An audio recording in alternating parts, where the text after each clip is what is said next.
Hi, so for this week in gender studies, we will be looking at norms and gender norms and when they are broken, what happens. And we will be creating a case study for that. So to access it, you can rather click on Google or Microsoft and we'll open you up to this assignment.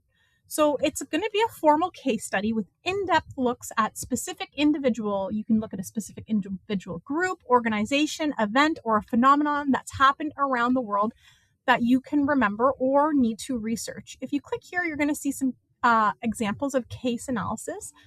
And this is a research paper. So remember, you need to have in-text citations, potential quotations from other sources.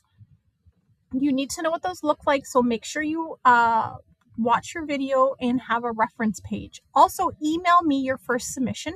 That way I can tell you you're using your research skills well, because if you're not citing sources and not having an in-text citations or reference pages, you risk getting a 0.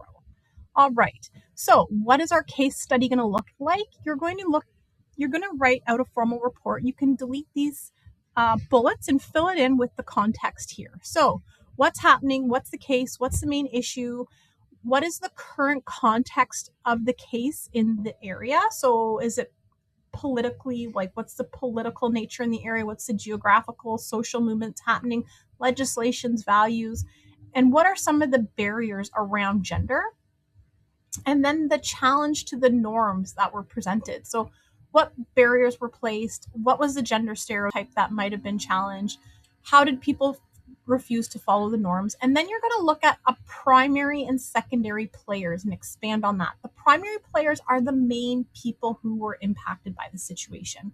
And then you're going to look at the secondary players.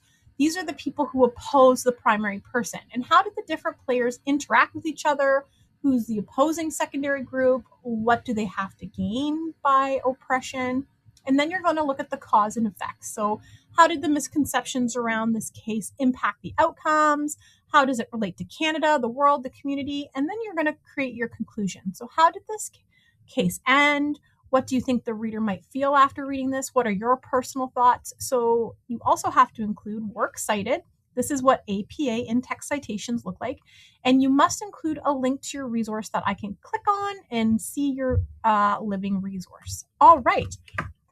I am looking forward to reading these case studies. They are always so interesting. Happy writing.